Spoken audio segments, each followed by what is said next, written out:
after the first week of eating this way, I had probably lost about 10 pounds. I mean, most of it water weight. And I'm like, wow, I'm really losing weight. This is awesome. And I wasn't feeling great. I wasn't feeling bad either. I was just feeling okay. And within the next 2 weeks, all of a sudden, my depression and my anxiety had completely vanished. My ankylosing spondylitis had got 90% better. All the numbness in my hands was gone. Like all my asthma went away. My heartburn went away. My digestive issues went away. Pretty much everything you can think of, like my libido came back. Pretty much everything you can think of went away within 2 or 3 weeks. So I knew after that point, I was pretty much just like, this is what I need to do from now on. I can't go back to eating the other way.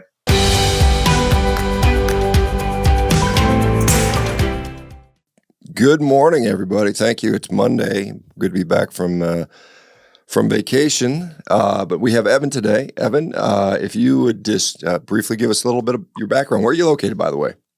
I'm calling to you from Edmonton, Alberta, Canada. Okay. If anyone doesn't know, Alberta is Western Canada, and we're the Texas of Canada. So we have all the best meats, which is great for me. Yeah, they got a lot of barley finished. So they finish on barley out there in Alberta for the most part. It's pretty nice. I've been to Calgary, so I've been to part of that. Okay. So anyway, yeah, rivals. So gotcha. Okay, well, tell us a little bit about yourself. Well, I've been doing the carnivore diet for a couple of years now, but looking back to my childhood, from about 6 years old, I started experiencing a lot of symptoms of ADHD and OCD. I had a lot of brain fog. I had trouble sleeping. I was always just kind of fatigued. And I think a lot of that had to do with my diet at the time. I was quite overweight as a child, and I was always binging all the time. I had a lot of binge eating issues. I used to literally eat until I felt sick. And if I was ever out somewhere where I couldn't keep eating, I would almost be mentally stressed till I can go and have more food. That's something I think I got from my mom. She's one of those lucky people that hit the genetic lottery, and she can eat as much of whatever she wants and stay healthy and lean. But for me, that wasn't the case. So I basically stayed this way until I turned 11, and I wasn't happy with the way I looked and for being made fun of for being overweight. So I decided to go on a diet. But I probably did this in the worst possible way. I was being 11 years old and about to go through puberty. And the conventional wisdom of the time that I followed was to do very low calorie diets, do low fat, eat lots of healthy whole grains, vegetables, and seed oils. That's basically what I did. I pretty much just ate whole grain, wheats, vegetables, and even which is tofu, which is pretty genetically irresponsible of me, but ate lots of tofu. And I think that screwed up my developments. I ended up losing 30 pounds, which is great, but I was left being very skinny fat. I started to get some gynecomastia. I had no muscle mass. I was weaker than all the other students, all my other peers. Athletically, I was very frail. So that kind of left me in a bad place. And I didn't really change my diet much. I ended up adding more meat back in, and I ended up kind of throughout high school and everything, kind of yo-yo dieting. I would go up and down. I would gain some muscle, get lean. I would, feel good for a bit, and then it was unsustainable. So I'd gain a lot of weight again. And that's pretty much how I ate until I got into university. Let me interrupt you here, because you mentioned up until age 11 you had this insatiable appetite. You just ate and ate and ate and ate. Did changing the dietary, was it just junk food all the time? And then changing to the low fat paradigm, did that change that insatiability, or how did that affect your satiety, I suppose? No, it probably made my satiety worse. I mean, I was always hungry, and I was never really satiated, but I just became so obsessed with trying to lose weight that I was just cutting my calories, and it was unsustainable.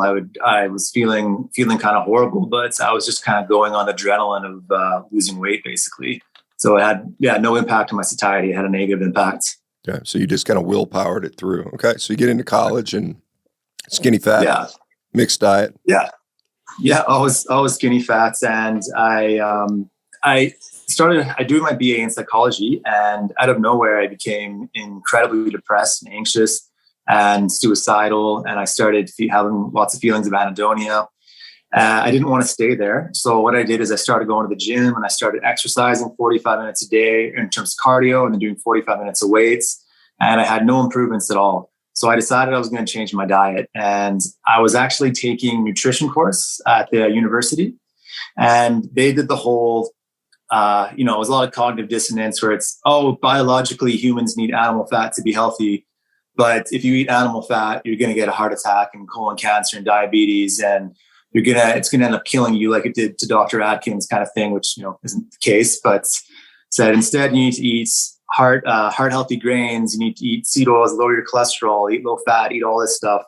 So basically that's what I started doing. I started going home and trying to eat the way they told me to do in my nutrition course. And I just felt worse and worse. I wasn't getting better at all, even though I was exercising and I thought I was eating healthy.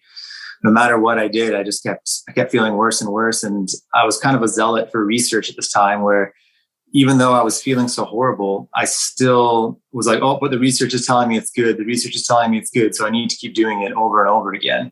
Yeah, surely there would be like a supplement you could find that you could add. I mean, that's usually the solution, right? Isn't it? You look for some vitamin or supplement to add to this diet, correct? Oh, and I was taking tons of supplements and tons of vitamins. I was taking everything I could to try and feel better, but nothing really worked. So no improvement in body composition for the most part, or you weren't obese, but you were skinny fat, depressed. Yeah. Okay. Yeah, and I did have some improvement in body composition, but it was very slow. It was very hard to take the weight off. I did gain a bit of muscle. I mean, I was like 20 years old at the time, kind of thing. So I did gain a bit of muscle and everything. Wasn't great though.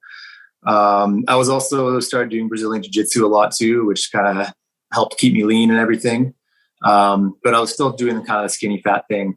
And then it wasn't until I ended up going on an exchange in university in 2015 to Sweden. And I had never been away from home for an extended period of time before. And I knew how to cook and everything, but I had a shared corridor a shared kitchen in a corridor with like 8 other students. So my diet basically became, all I was eating was yogurt, potato salad, bread, pasta, candy, chocolate. And I thought I was going to be healthy and have an apple and banana every once in a while. And the only time I had meat during that time was when I would be binge drinking on the weekends and have a kebab or something. So I became quite unhealthy during this time. And by the end of the 6 months, I ended up started getting a lot of rashes, fevers, mouth ulcers. And I started getting some pretty bad back pain where I couldn't even move from side to side like this without it being excruciating painful. And I ended up seeing a rheumatologist when I got home. Ankylosing spondylitis runs in my family.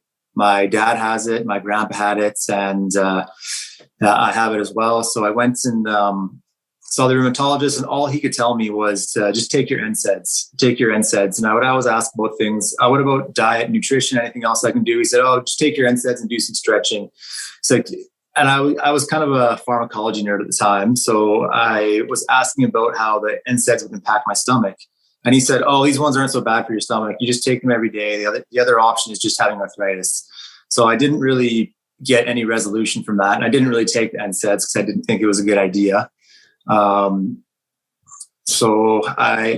if you want to. Well, yeah, I was just going to say ankylosing spondylitis, for those that aren't aware, is a autoimmune condition that affects primarily axial skeletons, the spine, pelvis, the shoulder girdle, particularly the scapula is where it mostly affects. Most people have spine issues. So you had this excruciating back pain. They said, take non-steroidal anti-inflammatory drugs for people who aren't familiar with the NSAID term, and things like ibuprofen, and there's some the ones that are supposed to be more gentle are the Celebrexes and the Mobics and things like that, which are COX-2 selective. Maybe that's what they're talking about. So they said, you've got this disease. There's nothing you can do about it. Just take pills, right? Basically, that's the answer. Yeah. Okay. Yeah. Even when I questioned them, they said, just take pills. That's all you can do. And so I continued not getting any symptom resolution at all for the next year. And I ended up moving back to Sweden in 2016 to 2017 with my ex-wife. And my health got much worse. My diet got much worse. I was basically eating all the same things except for a lot more candy, and I was binge drinking a lot more. I wasn't in a very healthy relationship, and I couldn't find a job there for a long time. So mentally I was doing very poorly. And I ended up gaining about 40 pounds of fats during this time. And by the end of it, I ended up contracting mononucleosis, and that ended up causing myocarditis and hepatitis. So, but 2 days after I got back to Canada, I was hospitalized for a brief period. And after this, it took me a very long time to recover. And after I'd gone through the acute phase, I was having a whole bunch of horrible symptoms. I think a lot of them were like similar to hepatotoxicity, where I had massive bruising all over my body.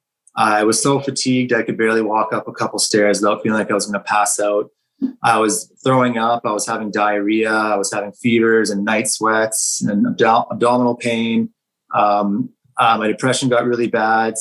I was getting numbness in my hands. I completely lost the ability to get an erection. I had no libido as well.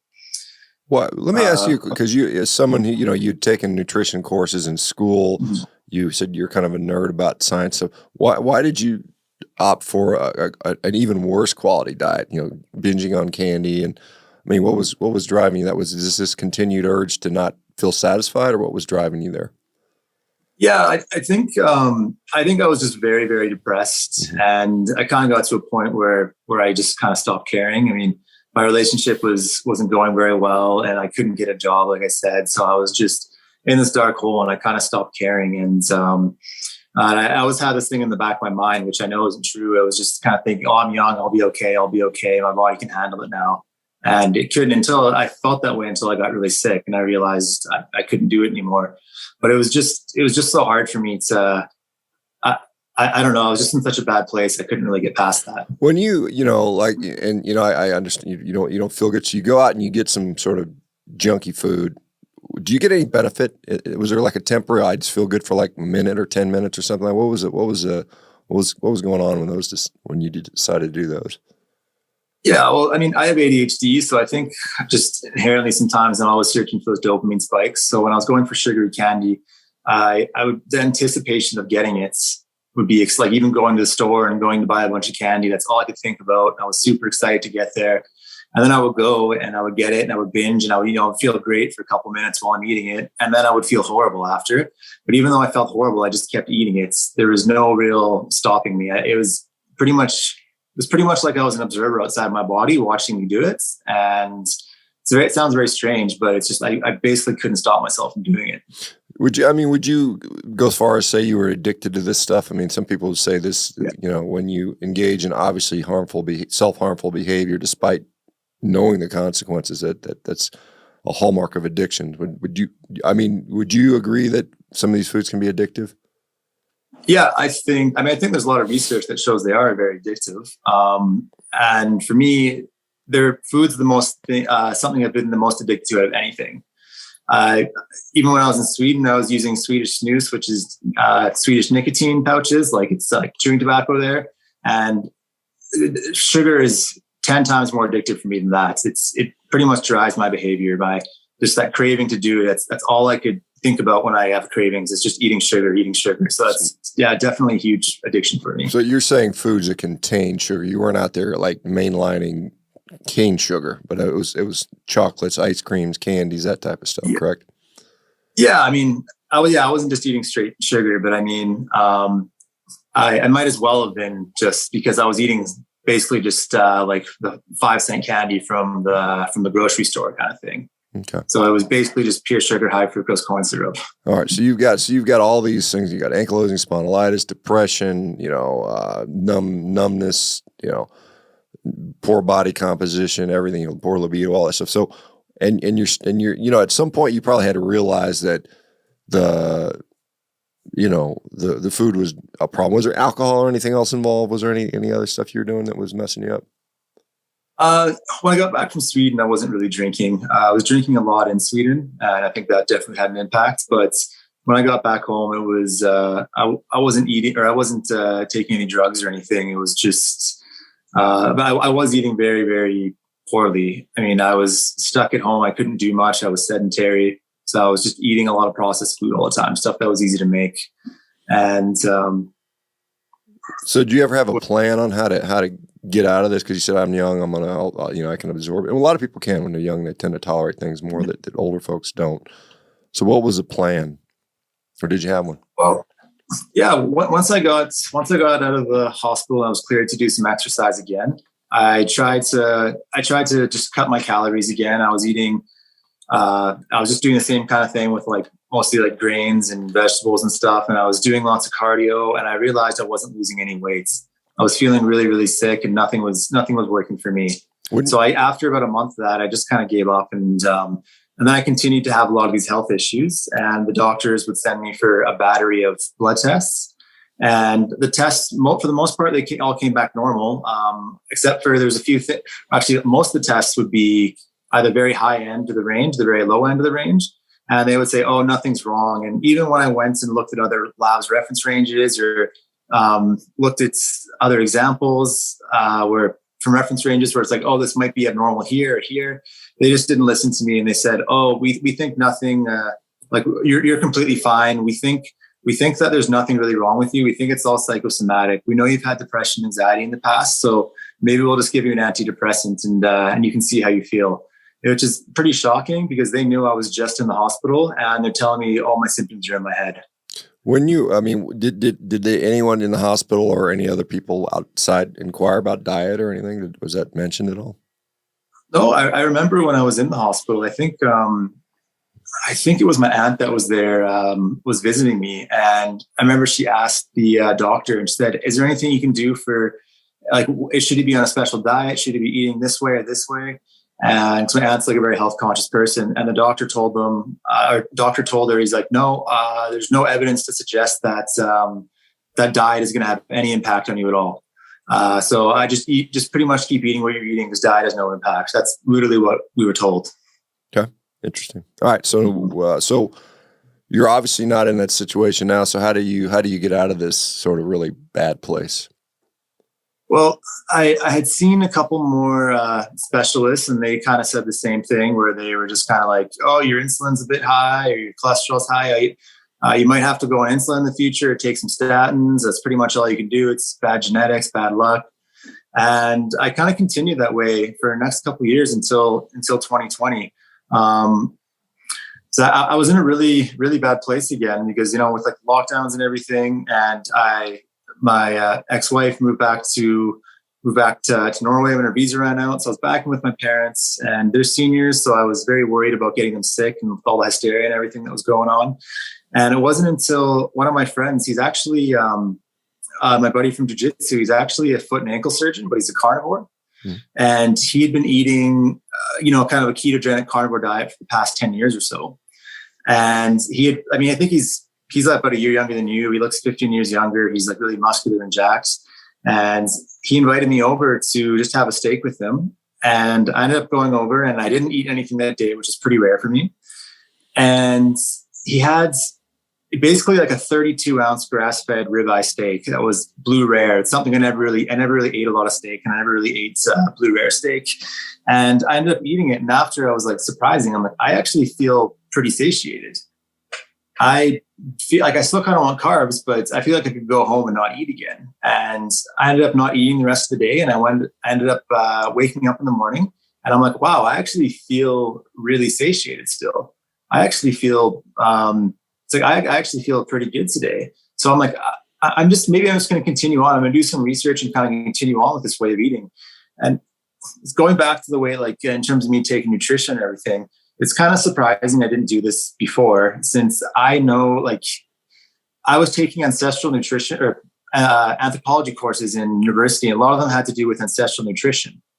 Like I took a course on the Inuits and some, I read lots of Jared Diamond's. And I got to this place where I'm like, I think grains aren't healthy for humans and we should be eating mostly meat. But at the same time, I was looking at that wonderful epidemiological research that doesn't control for any of the confounding variables. So I would look into that, and I'd say, oh, well, this is what I'm going to follow now. I think maybe just subconsciously it was easier to do it that way. But anyways, after the first week of eating this way, I had probably lost about 10 pounds. I mean, most of it water weight. And I'm like, wow, I'm really losing weight. This is awesome. And I wasn't feeling great. I wasn't feeling bad either. I was just feeling okay. So within the next 2 weeks, all of a sudden my depression and my anxiety had completely vanished. My ankylosing spondylitis had got 90% better. All the numbness in my hands was gone. My bruising started going away. Like all my asthma went away, my heartburn went away, my digestive issues went away. Pretty much everything you can think of, like my libido came back. Pretty much everything you can think of went away within 2 or 3 weeks. So I knew after that point, I was pretty much just like, this is what I need to do from now on. I can't go back to eating the other way. And that was, so 2020, so it's almost 2023, so almost 3 years later, I guess, depending on when you started. Yeah, it was about, I think it was the start of October 2020, so it's been a little over 2 years. A little over 2 years, okay. And so, you mentioned satiety and that first big steak you had. Is that something you found? This because you said this lifelong issue with not being able to get full. Is that something you found? Yeah, no, it's I can eat satiety a lot easier now, and I can go without binging on food. I mean, I usually eat one meal a day for the most part during the weekdays, and that's all I really need. I mean, I'll do 2-day fast, 3-day fast every once in a while, and it's really easy for me to do. It's pretty amazing where all I can think about all day is food. But now it's like, if I don't have food for a day, I'm completely fine. I'm not worried about it. I'm not getting stressed about it. I know I'll feel fine. I know I'll feel good. Ankylosing spondylitis. So were you taking the anti-inflammatory drugs throughout the whole time because you had this excruciating back pain? I did on and off. I didn't take them all the time. I took them initially at the start. I noticed a bit of improvement, but not a lot. So I kind of, I just, over time, I'm like, I just don't want to take these. I just don't think it's going to be good for me in the long term. Mm-hmm. So yeah, I stopped taking them. Were you on any other medications besides that, or? Yeah, I was taking methylphenidate for my ADHD as well. Okay. Yeah. Mm-hmm. That's the only thing I was taking. Okay. Are you still needing to take that, or is that something you've eliminated as well? Well, actually, when I started changing my diets, my need for it went down dramatically. I mean, I could think a lot more clearly. Like my OCD improved as well. So I ended up going from probably like 30, 40 milligrams a day to maybe 5 or 10 milligrams. So today, I don't take it every day, but on certain days I will take it. I might just take 10 milligrams now though. So it's a very small dose. It's basically a child's dose. So you said you were unable to find work. I guess this is back in maybe Sweden or something. Sweden, yeah. And so are you back to doing a job and that type of stuff? Yeah, I mean, I'm a teacher by trade. I have a teaching degree that I'm not using right now. I'm actually managing a warehouse, and it's great because I have all this energy now to do things I couldn't before, and even like athletically and everything. I basically find it impossible to get tired nowadays. I used to try to do like a 5K run, and I would be almost throwing up after. It'd be hard to breathe. I'd feel exhausted for the rest of the day. And now I pretty much went off the couch after not doing any exercise for months. And I was able to run a 10K for the first time in my life without even getting tired or breathing heavy or anything like that. So I'm able to do those kind of things now. And I'm able to go back to jiu-jitsu now as well because I have that actual energy to do it. Yeah, you mentioned you were with your parents. Do you still spend much time with your parents? Have they noticed any change in you? Yeah, no, my parents and pretty much everyone around me has noticed a huge, huge positive change in me, which has been really nice. I mean, before I used to just kind of be an overly empathetic crybaby a lot of the times. And now I just feel a lot, my whole outlook on life is a lot different. I'm a lot more motivated, a lot more friendly, outgoing, happy. So pretty much everything for me has changed. Yeah, it's interesting that, obviously when you're sick and you don't feel good, it's harder to be optimistic and pleasant. I mean, you can see a lot of people that are in the world suffering and, they just don't interact with other people as well. Physicians, are you still seeing a doctor for ankylosing spondylitis or has anybody that you in the healthcare system witnessed your improvement and commented, and have you discussed diet with them? Yeah, I haven't seen my rheumatologist for years. I mean, my back pain's pretty much gone. I don't really see a reason to. I still see my family doctor, and he's usually pretty good at everything. I remember when I first started doing like the ketogenic carnivore diet, I told him about it, and he was very receptive to it. He said, "Oh, that's that's great. He's like, I think that's a very sustainable diet. I think it'll work well for you. It was funny at the time, he had a resident with him, and the resident let's just say he didn't look very healthy at all. Wasn't a healthy looking dude, even though he was like probably 25 years old. And when I was saying that, he was just crossing his arms and shaking his head, and he looked like he was upset that I would even think about going on a ketogenic diet, even though I was telling him all the improvements I'd had. It just, for him, he was just like shaking his head at me. So felt kind of good though, just yeah, there's a kind of prove well, I can tell you as a resident, most residents don't look pretty good because they're worked to death. Although it's better now. Back when I was doing it, we would work 100 hours a week and plus, and you were always tired. So some of that. So what does your diet look like today? So where are you at? I mean, how did it start? You said you started out eating some, that big old steak. How did that progress, and where are you at now? When I first started, I kind of just slowly cut down my carbs.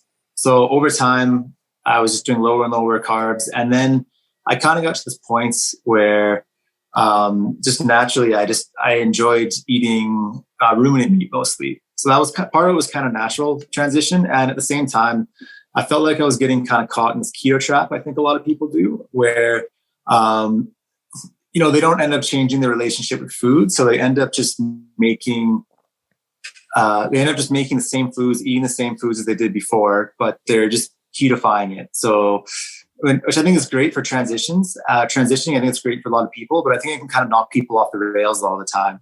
And I didn't really want to get stuck in that, because I noticed I'd be going to Costco, and, they have a huge keto section at Costco now. And most of those things are just processed garbage, or there'll be things where, you can have one or two treats in a day to be under your carb limit. But, most people that are doing this diet or have issues with binge eating, they can't just have one or two things. Mm-hmm. So I didn't really want to get caught in that trap anymore. So I just, doing more research over time, I thought I would do a lot better for my autoimmune issues and everything if I just went to a carnivore diet, do the ultimate elimination diet.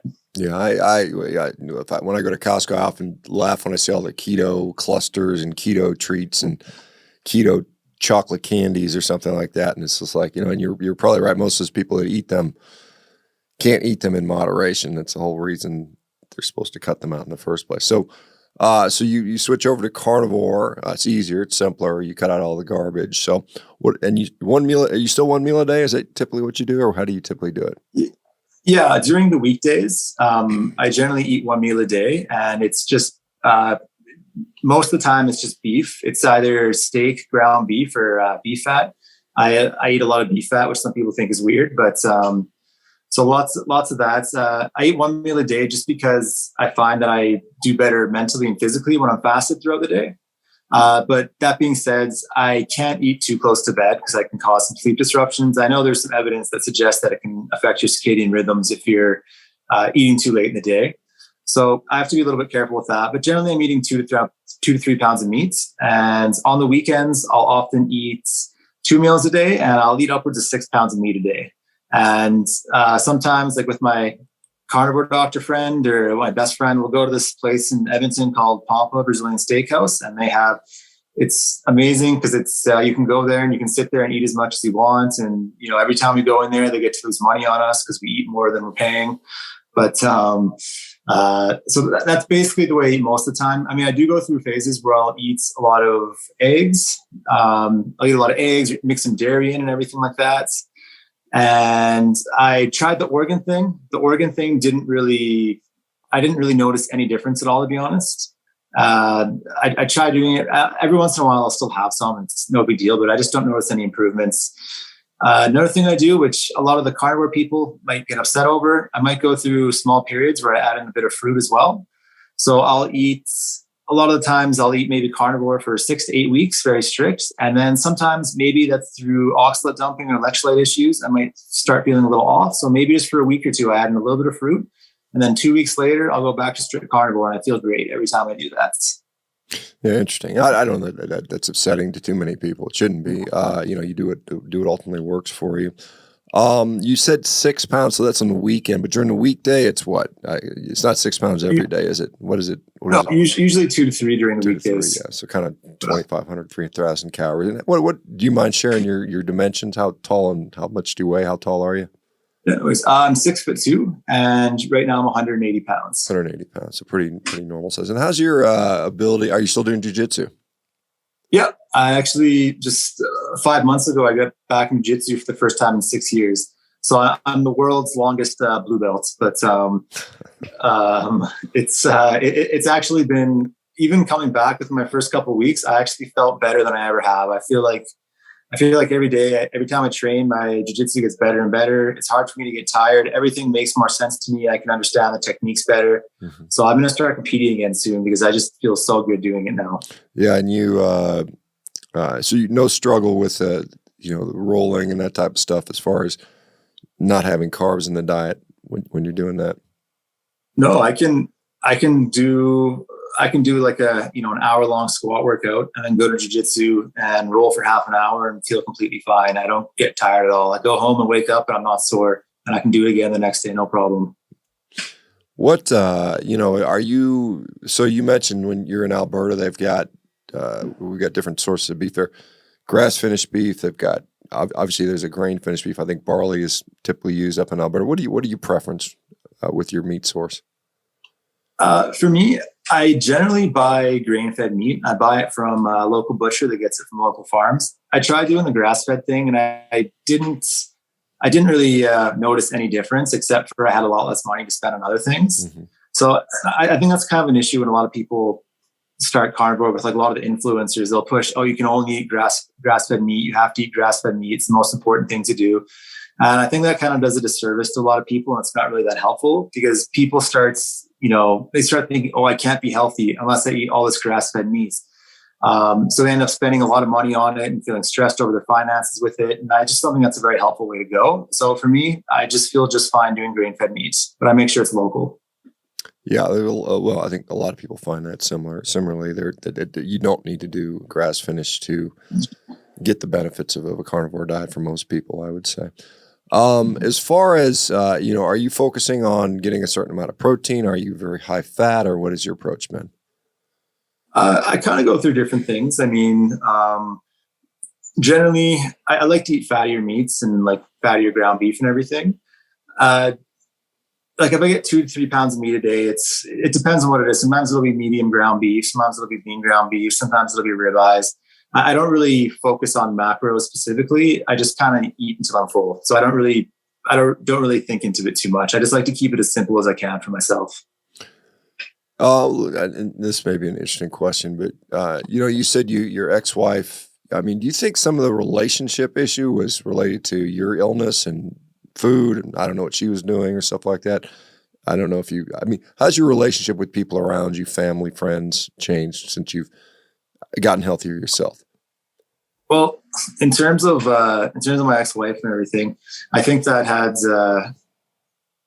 I think my illness caused a lot of issues in the relationship because I was always so sick all the time. And then it was hard too, because we would try to go on diets and everything, but she might come home with A&W or something after I'm trying to diet. And I was just like a weak person with those things. And, but with all my friends and family, they notice I'm just like a lot more outgoing, a lot friendlier. They noticed just huge changes in me where I'm not the same kind of beaten down person as I was before. And I think it's really helped me in terms of, like, I've gotten a lot of my friends and people I know to start eating more meats. And I think just me being where I am right now, it's like I can help a lot more people than I could before, even though I'm like a little bit less, like I had like ruinous empathy before, and now I don't. And I feel like I can help a lot more people by almost being less empathetic. I know it sounds a little weird, but that's how I feel right now. Instead of coddling people, you say, come on, get after it. Yeah. You mentioned your Alberta, you said it was kind of like the Texas of Canada. And Texas is our largest cattle producing state. We have 22 million head of cattle in Texas, if I'm not mistaken. What is the, in Edmonton, what is the climate like in Edmonton? Are people, I mean, I know in Canada, Canada's very much more maybe quote, progressive liberal or whatever than the U.S. is right now currently. I mean, I don't know. I know there's different individual pockets, maybe like, the Yukon, Manitoba, Alberta may be more conservative in their leaning. What's the mindset with regard to eating beef? Is it destroying the planet? That, we hear a lot of that. I think it's nonsense, but what's the thought up there? Well, Alberta's quite a conservative province. So, I mean, I know the government really wants to support farmers and everything. it depends on where you're. Like, I'm in Edmonton, which I guess would be kind of like the Austin of Alberta. It's a lot more liberal here. Calgary's a lot more conservative for those things. But no, in general, I mean, you get those people everywhere that are like the really hardcore vegans and everything. But I think for the most part, people are pretty pro meats. And especially if you go into the rural areas of Alberta, I mean, where all the cattle farmers are and everything, like those people, you won't find a single vegan around there. It's just all straight meat eaters, farmers and meat eaters. Yeah, it seems like a lot of the people that adopt veganism have very little relationship with food production in general. They think food magically appears from a vending machine or the food comes from the store. We kind of hear that. Have you had much negativity with your dietary choice now? Is anybody saying, "Hey, you're destroying the planet. How you're evil. You're selfish for this type of stuff"? No, I've definitely gotten some of that. For the most part, like my parents are pretty receptive. And my dad's been doing like the low carb thing for a while. My mom eats pretty well. At first my mom was kind of like appalled that I was just eating meat, but I would just, explain to her evolutionary why it's important and just, give her evidence, suggest it. So she's really good with that now. A lot of people, I find the people that's really come down on me the most are people that are already very unhealthy in the first place.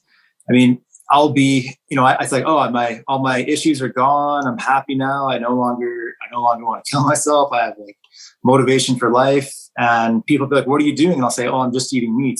And they say, "Oh, that's not healthy. That doesn't sound healthy at all." But I'm like, before, when I was suicidal and hated my life and was overweight and I was eating garbage all day, you were just like, "No, that's completely fine. There's nothing wrong with your diet." But as soon as I want to start eating meat, everyone has a problem with it, which I find is pretty interesting. It doesn't really bother me that much. I just think it's kind of funny because usually the people that say that to me are quite overweight or on a whole bunch of medications or just aren't doing very well in life. I think some people just don't like to see other people do well with, especially with things that are outside of like the conventional norms. Yeah. So I'm guessing, your age, you're probably approaching 30-ish or something in there? Yeah, I'm 30 years old. 30, I turned 30 in October. Okay. Yeah. And so, a lot of people would suggest, and I think perhaps incorrectly, that, eating this sort of diet is putting you at extreme risk for cardiovascular disease due to maybe an elevation in cholesterol, which may or may not have happened. It depends. What are your thoughts on that? And then just comparing your quality of life, is the trade-off even worse if there was a real risk there? No, I've done quite a bit of research on cholesterol. I don't really buy into the mainstream idea behind cholesterol. And I will say one thing is I had frequent myocarditis and heart inflammation after I had my monobouts. Since I've been carnivore, it doesn't really happen anymore. It happens just a very, very slightly every once in a while, but my heart feels better than it ever has before. And I'm not worried at all. Even if I knew, like, for a fact that eating all this cholesterol was going to make me sick, was going to make me have a shorter quality of life, I wouldn't care. Like, I would rather live to 60 and feel the way I do than live to 80 and feel horrible. It's like my quality of life is what's more important to me, just having a long life. It's my health span, not my lifespan. Yeah, interesting. So I'll just the myocarditis, because that's quite topical today around the pandemic, and people talking about what's causing that and so on. So when you had myocarditis, how did that? What has been the prognosis? You're seeing a cardiologist. Did they say, this is no big deal, or what did they tell you about that? When I saw a cardiologist a few times over maybe like half a year, and they basically just gave me, they gave me some, I think, colchicine and just some NSAIDs to take for it. And they basically said, "Oh yeah, if you ever get sick again, it might happen." That's basically all they said is, just try to avoid getting sick, because if you get sick, you might get heart pain again. It's pretty much all I was told. And that's the symptoms you were having. You were having heart pain, chest pain, or what was it? What was it like? Yeah, but when I went to the hospital with it, it felt like someone was actually grabbing my heart and squeezing my hearts. And I had really bad back pain. All my muscles were tense. I was getting pain down my arms. My heart would be racing. It was just very, very painful in my chest. And that's pretty much it. I pretty much had all the symptoms of a heart attack. And at first, they actually thought I was having a heart attack, but it turned out to be the myocarditis. And how many of those flares had you had? Just a one time, or did you have several? No, I had quite a few flares over the next couple of years. I had flares frequently. Like I went to the hospital a couple more times with it, and anytime I would ever start getting sick, I would get these flares. And like I said, since I went carnivore, these don't really happen anymore. They've happened very, very mildly occasionally, but I'm pretty much good with that. I don't even think about it anymore. Yeah. So the back pain's gone. The heart pain is gone. Body composition improved. Are you still skinny fat, or is that improving as well? No, I lost my skinny fat pretty quickly. I mean, when I started lifting weights, I started stacking on muscle pretty quickly being carnivore, faster than I've ever done before. So when I was about 210 pounds when I started, and I got way too skinny down to about 157, which is way too low for me. And now I'm just about 180 pounds and about as lean as I was before. I've just been lifting and eating really hard for the last year. So now I have a decent amount of muscle on me. It's the first time in my life I feel comfortable taking my shirt off, and I don't have these body image issues anymore because I know I just look good and I feel good. Yeah, and depression gone as well, I assume, perhaps. Yeah. I mean, there's some transient times I've experienced it. I mean, just a year and a half ago or over a year ago, I went through a pretty traumatic end to my marriage. And so, I mean, I wasn't doing great with that. But at the same time, just by being strict carnivore the whole time, I was actually able to get through it quite easily. I mean, I know if I wasn't carnivore, I probably wouldn't have been able to handle it. But just my mental state, I could think a lot clearer. I could kind of set goals for my future. So that really saved my life, I think, being able to, have this year of health before I had that happen to me. Yeah, and I'm sure this is an obvious question, but I mean, you certainly would be of the opinion that food does have an impact on health. And if you could talk to those physicians you met several years ago, said diet has nothing to do with this, what would you say to those guys? I don't know. I might just take off my shirt. No, but I would tell them. I would just say, "This is everything you told me that happened to me, or this is everything you said. You said, oh, you can't do anything about it. Take these medications. I'm on none of these medications, and I have no more back pain, and I have no more autoimmune issues. I have no more depression. So you want to put me on an antidepressant? You wanted to put me on all these meds, and I didn't do it, and now I'm a lot healthier because of it." Yeah, that's something that we see all the time. Do you participate on social media at all? Yeah, I have. I just started an Instagram account not too long ago. I haven't done much with it. It's just Canadian Carnivore Coach. So that's my coaching handle. I spend some time. Never really post, but I spend time on the World Carnivore Tribe and some other forums. I don't. I don't spend a ton of time in there, and I mean, just in terms of like my coaching philosophy and everything too. I find on some of those sites online, some people. I hate to say this for some people, but it's becoming almost like a bit like vegan zealoty sometimes, where someone might post a picture of their steak, and they might have some pepper on it or some basil and some garnish on it, and they say, "Oh, you can't eat that; it's not carnivore because there's black pepper and that's a seed. There's some plants on it." And I just don't really think that's very helpful for anyone. So whenever I'm doing my coaching or, I'm going to post on my page, I kind of want to make it, a little bit more open, a little more loose. And I just don't want to kind of fall into the trap that's a lot of the influencers do, where they heavily focus on sorry, I know I'm ranting a little bit here. They end up focusing on like their N=1, which is very, very important for them. But then they kind of extrapolate that to every other person around them, and they say, and they start kind of cherry picking and doing confirmation bias and just finding research that supports their claims. And then you get all this carnivore conflict where people are like, this goes going back and forth, fighting with each other. And I just kind of I stay off a little bit of the social media stuff because I some of that stuff just drives me crazy a bit. But I'm going to start definitely focusing a lot more on my Instagram page now. Yeah, I do agree with the fact that, people try to extrapolate to all people, where it doesn't necessarily, you can say a definition, well, this pepper is not technically carnivore because it's not an animal product, but is it actually having a negative effect on someone? For some people, the answer is yes, it does have a negative effect, but for many people, it doesn't. And so we just have to remind that we're all trying to get people healthier here, or that should be the goal anyway. I'll just ask favorite question. So favorite thing to eat. What is it? What is it now? A lot of people say ribeye steak. That's what I would say. But what do you think? Favorite thing is I'm lucky enough where my my buddy Rich, the carnivore doctor, he'll sometimes buy me very expensive cuts of steak, and he'll buy me the highest graded Wagyu, imported from Japan. So we've gotten strip loin or the ribeye. I think that's my favorite. It's pretty much all marbling. There's pretty much no muscle meat, just pretty much fat. But that's my favorite way to go. Yeah, I would get one of these big A5 Japanese Wagyu cuts, which is, gosh, it's mostly fat. You can't eat very much of it. It's very it's pretty. It's almost like eating butter in some regard. Yeah. Okay. Well, anything else you want to share with us? We got a few minutes left here.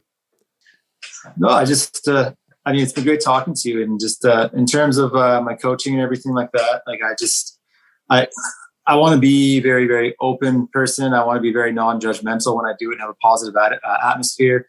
Like we were talking about, if some people want to eat some fruit or they want to eat something else, like that's okay. I think a lot of the issues is people just tell people if it's not, their health isn't improving, it's just carnivore harder. And for some people, like where Michaela Peterson, where, she's very sensitive to different foods. Like some people, they have to be very strict, but that's not for everyone. So I just think it's important for people to start at a very, easy baseline. You can kind of go from there.